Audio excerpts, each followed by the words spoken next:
age did your father have any enemies?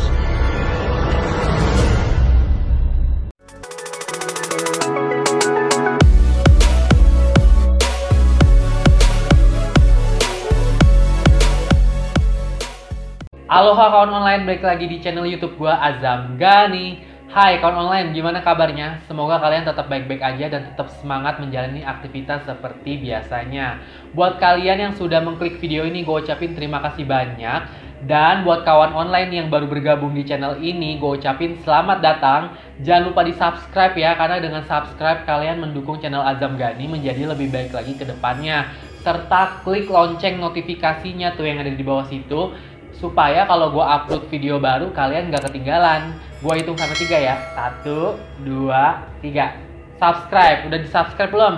Oke udah, makasih kawan online. Ya kawan online, kalau gue udah hadir lagi nih bersama kalian, tandanya kalian sudah kembali lagi di Zamtaror, Azam Cerita Horor.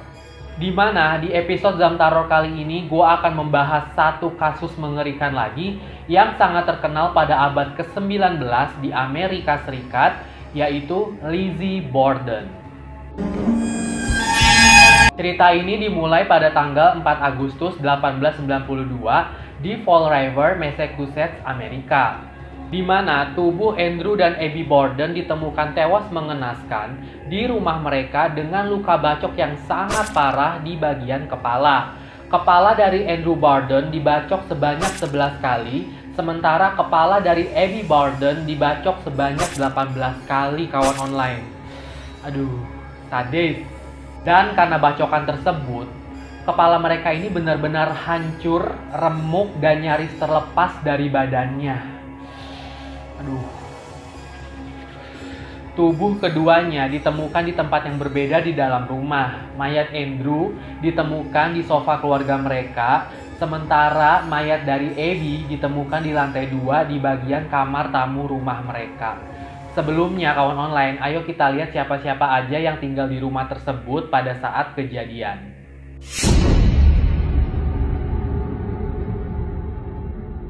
Pertama ada Lizzie Borden yang berusia 32 tahun. Kedua ada kakaknya Lizzie Borden yang bernama Emma Borden berusia 41 tahun.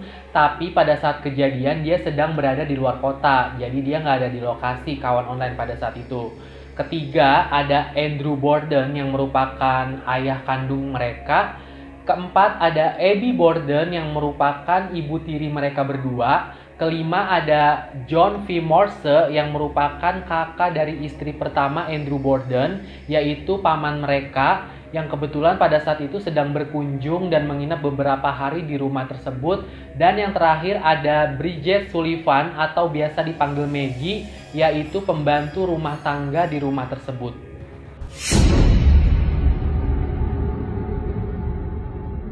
Kronologis kejadiannya adalah yaitu sekitar jam 10.40 pagi, Andrew ini kayak lagi mau istirahat atau tidur siang di sofa milik keluarga mereka. Abby istrinya sedang pergi keluar rumah, yaitu pergi ke dokter. Lizzie pada pukul 10.50 dia lagi ada di gudang belakang rumah mereka. Sementara Maggie, pembantu mereka, juga lagi tidur siang di lantai 2 di kamarnya. Tapi nggak lama kemudian, Lizzie mendengar ada suara gaduh sebanyak 2 kali dari dalam rumah mereka. Spontan Lizzie ini langsung kaget dan mau mengecek langsung ke dalam rumah. Dan dia melihat pintu rumahnya ini sudah dalam keadaan terbuka. Waktu Lizzie masuk ke dalam rumah, dia melihat langsung tubuh ayahnya berada di atas sofa, berlumuran darah dengan posisi kepala yang remuk kawan online. Spontan dia langsung berteriak memanggil Maggie untuk meminta pertolongan. Waktu Maggie turun ke bawah, dia lihat nih tubuh majikannya sudah berlumuran darah habis-habisan. Dia pun langsung lari ke luar rumah untuk meminta pertolongan. Dan pada saat si Maggie ini balik lagi ke dalam rumah bersama tetangga, Lizzie ini langsung bilang, "Kayaknya aku mendengar suara ibuku dia di atas, ayo kita cek ke atas." Dan ternyata benar, pada saat mereka ngecek ke atas, tubuh Abby Borden ditemukan dengan posisi terlungkup dan kepala yang sudah hancur remuk di kamar tamu rumah mereka. Diperkirakan pada saat itu mungkin Abby ada pada saat kejadian di mana dia melarikan diri ke dalam kamar tamu dan di situ dia dibunuh kawan online. Aduh, sadis banget. Luka yang terdapat di tubuh mereka berdua ini menunjukkan betapa sadis dan nafsunya pelaku menghabisi nyawa korban. Dan pada saat diserang, kemungkinan Andrew Borden ini tidak melakukan perlawanan atau nggak sempat sama sekali karena memang mungkin dia sedang tertidur. Dan pada saat kejadian, ditemukan sebuah barang bukti berupa kapak tanpa pegangan atau tanpa gagang yang ditemukan di ruang bawah tanah rumah mereka dalam keadaan bersih tanpa noda darah sedikit pun.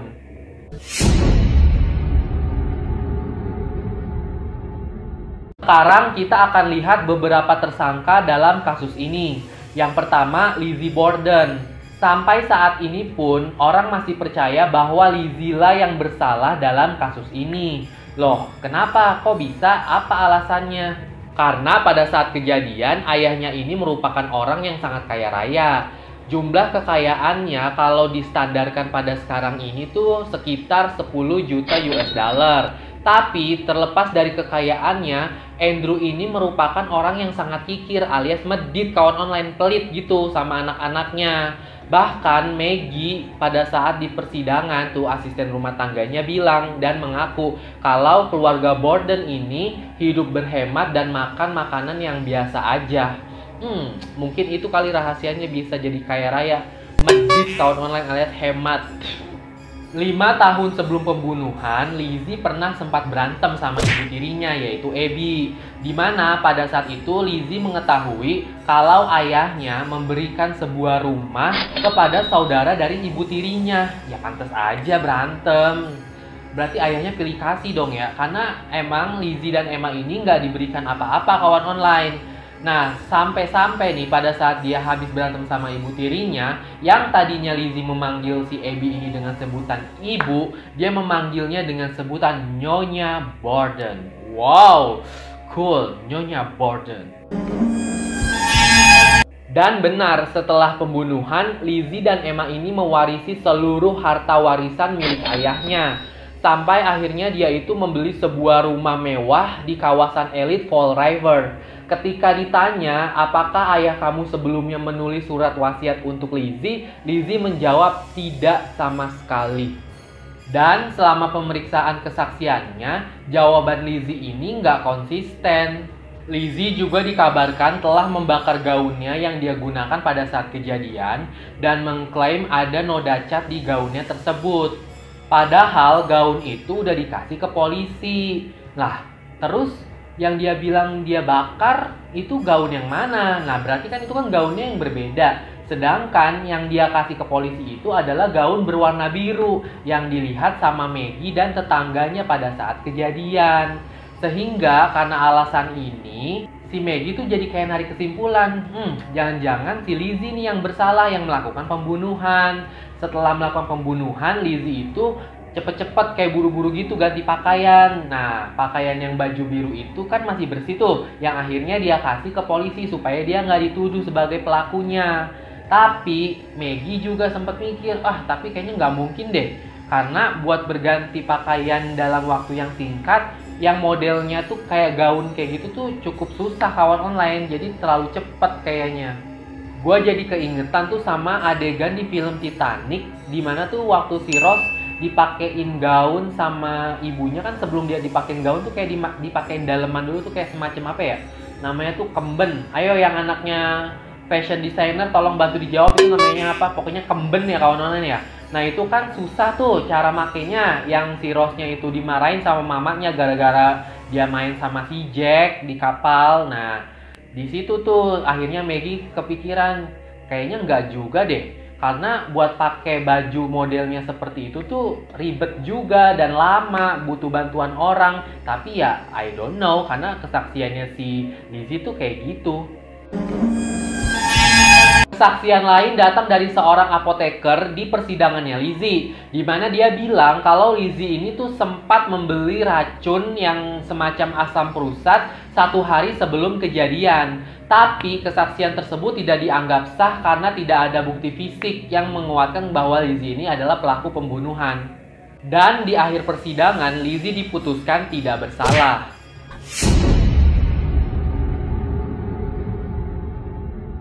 Tersangka kedua dalam kasus ini adalah John V. Morse, yang mana John Morse ini adalah saudara laki-laki dari istri pertama Andrew Borden, yang mana pada saat itu ia sedang berkunjung untuk beberapa hari di rumah tersebut. Menariknya, pada saat kejadian, John Morse ini tidak ditemukan sekitar pukul 9 sampai tengah hari setelah pembunuhan itu terjadi. Alibinya John bilang ke polisi kalau pada saat itu dia sedang pergi untuk menjenguk kerabatnya yang sedang sakit bersama dengan seorang dokter. Ya, sebut aja dokter itu Dokter X. Sementara itu, Dokter X inilah yang memeriksa mayat dari Andrew dan Abby Borden pada saat kejadian. Dan selain itu juga, mayat Abby ditemukan di kamar tamu yang digunakan John Morse selama menginap di sana. Dan saat Lizzy ditanya oleh tim penyidik tentang surat wasiat, "Kamu tahu dari mana kalau ayah kamu tidak menulis surat wasiat untuk kamu?"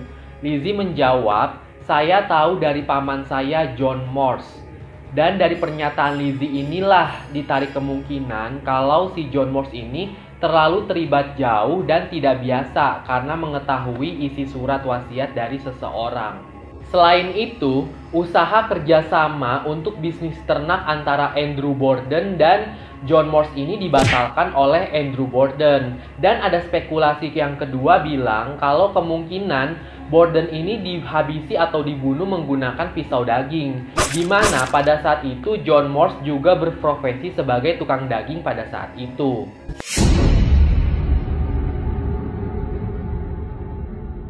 Dan tersangka yang ketiga adalah Maggie. Pada saat penyidikan, Maggie ini mengaku kepada polisi kalau pada saat kejadian dia itu belum sepenuhnya tidur alias merem-merem ayam gitu. Tapi bagaimana mungkin dia tidak mendengar suara serangan brutal itu dengan hanya jarak 1 lantai dari tempat kejadian. Kalau dilihat dari kasus ini, bagaimana mungkin ada seseorang yang bisa menyelinap masuk ke dalam rumah orang lain di siang bolong dan pada saat itu di dalam rumah ada 2 orang dan di sekitar rumah tersebut. Jadi diduga pelaku utama dalam kasus ini berasal dari orang-orang terdekat kedua korban. Banyak spekulasi yang beredar bahwa Maggie dan Lizzy ini bersekongkol untuk membunuh Abby dan Andrew Borden bersama-sama. Karena diduga Lizzy dan Maggie ini menjalin sebuah hubungan asmara alias cinta sesama jenis gitu kawan online. Yang mana Abby Borden ini mengetahuinya. Sehingga mereka berdua harus membunuhnya supaya nggak buka mulut sama ayahnya. Dan kemungkinan Lizzy ini sudah kebangetan kesel sama ayahnya yang pilih kasih. Jadinya ayahnya pada saat itu dibunuh juga. Menarik kawan online kasusnya. Dan setelah dilakukan penyelidikan selama bertahun-tahun soal kasus ini, siapa pembunuh dari Andrew dan Abby Borden ini pelakunya belum diketahui kawan online. Yang menarik dari kasus ini adalah di mana rumah tempat kejadian perkara sekarang dijadikan objek wisata horor untuk para penggemar ghost hunter di seluruh dunia, yang mana pada saat kalian berkunjung ke sana, kalian bisa menikmati sarapan, yang mana tuh sarapannya adalah menu terakhir di keluarga tersebut pada saat kejadian di pagi hari itu. Kasus ini juga diangkat menjadi sebuah karya film yang dirilis di tahun 2018 lalu, disutradarai oleh Craig McNeil dan dibintangi oleh sederet aktris-aktris ternama Hollywood seperti Kristen Stewart dan Chloe Sevigny dengan judul Lizzy, Her Legend is Written in Blood. Ini kasus yang menarik menurut gua karena footage-nya atau jejaknya tuh kayak rumahnya masih ada. Sofa mayat tempat Andrew Borden dibunuh juga masih ada. Kemudian kamar tamu tempat Abby Borden ditemukan juga masih ada. Kamar Lizzie, kamar Maggie, semuanya masih ada dan masih sangat terjaga dengan rapi. Bahkan ada nih beberapa YouTuber yang gue lihat, mereka berkunjung ke sana berhasil merekam suara-suara misterius dan mengerikan yang ada di situ.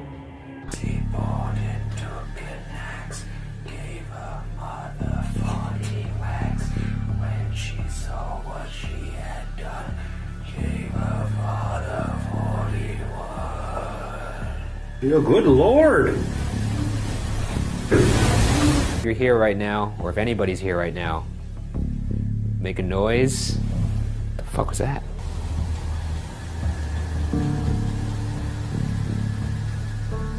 Was that you? No. So, kawan online, itu tadi merupakan salah satu kasus pembunuhan yang paling terkenal di Amerika Serikat, yang mana pelakunya sendiri sampai sekarang belum diketahui. Gua mau ngajak kalian diskusi nih di video Zamtaror kali ini tentang siapa pelaku pembunuhannya. Apakah Lizzie Borden? Apakah John Morse? Apakah Maggie? Apa jangan-jangan tuh ada sosok orang lain? Kalian boleh komen di kolom komentar. Oke deh kawan online, cukup sekian videonya. Kalau misalnya gue ada kesalahan kata, kesalahan informasi, gue minta maaf. Jangan lupa di like, subscribe, komen, dan share. Karena dengan begitu kalian mendukung channel Azam Gani semakin berkembang lagi menjadi lebih baik. Dan buat kalian yang mau follow Instagram gue, boleh banget di @azamgani. Akhir kata, sampai jumpa di video Zamtaror berikutnya. Dadah! This is America, sir. Every man with a pulse has enemies. Don't you dare call her my mother.